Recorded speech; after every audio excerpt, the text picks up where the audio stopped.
Welcome to the Friday Night Campfire Stories. My name is Rob and I will be your host for this evening. So, here on the Friday Night Campfire Stories YouTube channel, we like to keep our weeks as creepy as possible. That's why every Monday we dive into the haunted history of certain locations.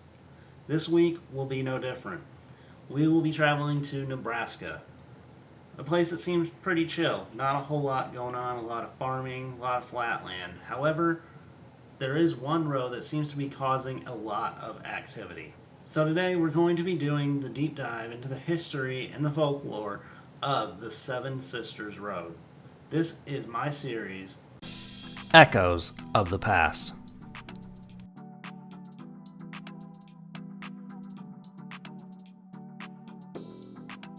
L Road, located 5 miles southeast of Nebraska City, may just seem like a normal dirt and gravel road that leads to nothing but the plains of Nebraska.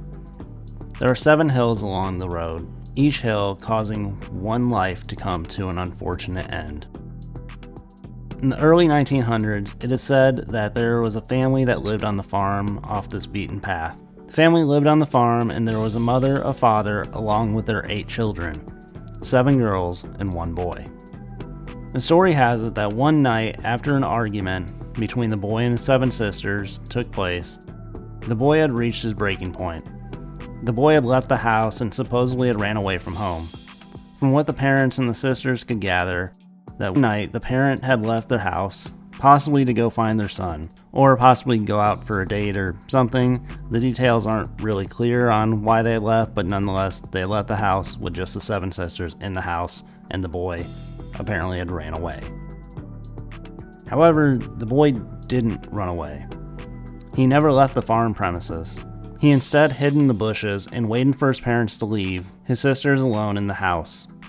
After they had left, he snuck up to the house and lured one sister out of the house by herself, possibly one that he was either closest with or maybe just the youngest one because it was the easiest to get out of the house by herself.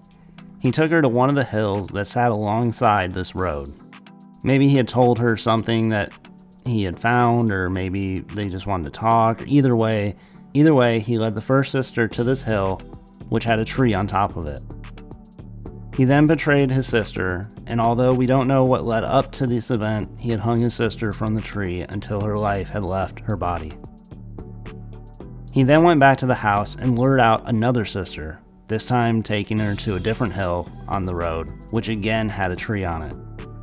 He repeated his actions and killed the second sister from this tree.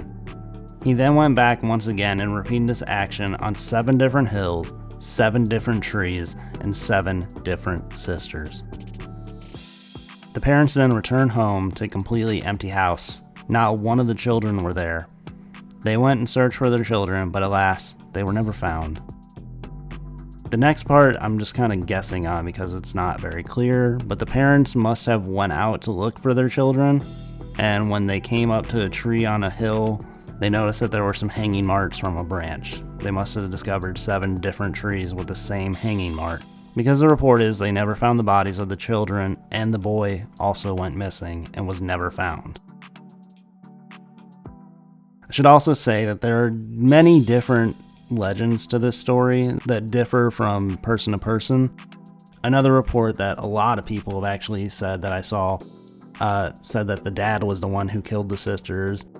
There was another report saying that it was just a random young guy who lived nearby and he lured the sisters out one by one. So it's not really said which version is true or if any of them are true, unfortunately. The one that I thought made the most sense was the boy, the young boy, the brother of the sisters. I should also state that it's important to note that none of these rumors have any credible source of being true. It's also very possible that it's just an urban legend of local Nebraskans.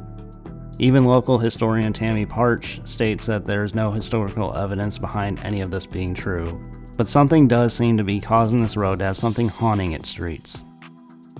People that drive on this road have reported it being one of the most haunted locations in Nebraska.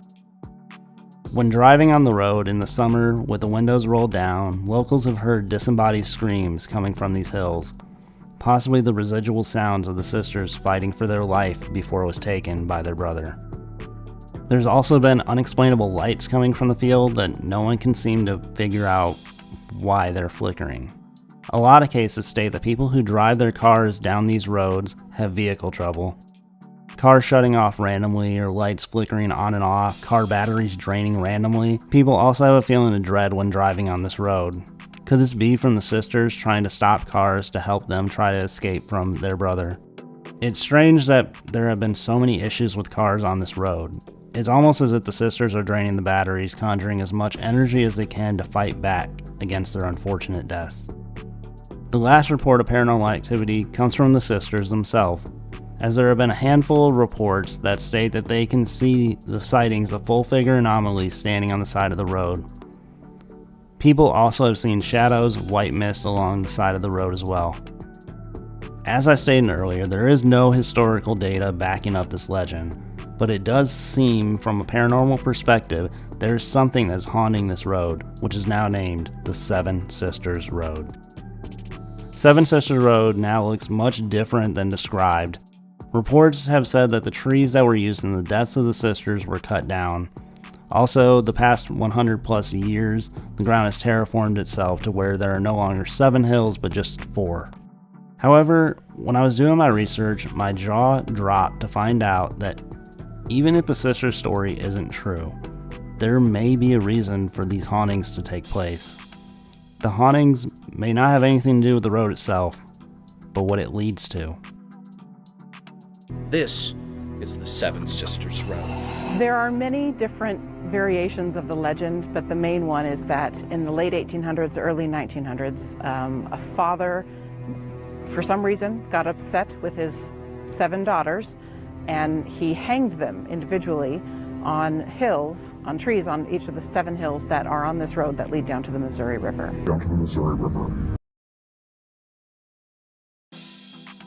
The Missouri River. One of the biggest rivers in America, and one that carries a lot of history in the early days of America. It was used for a lot of trades and is nicknamed the Big Muddy for the amount of solid matter that is in it. The river has seen many deaths, betrayals, which have happened along the river. It runs alongside Jefferson City and St. Charles, which are 2 very haunted historical towns in the United States.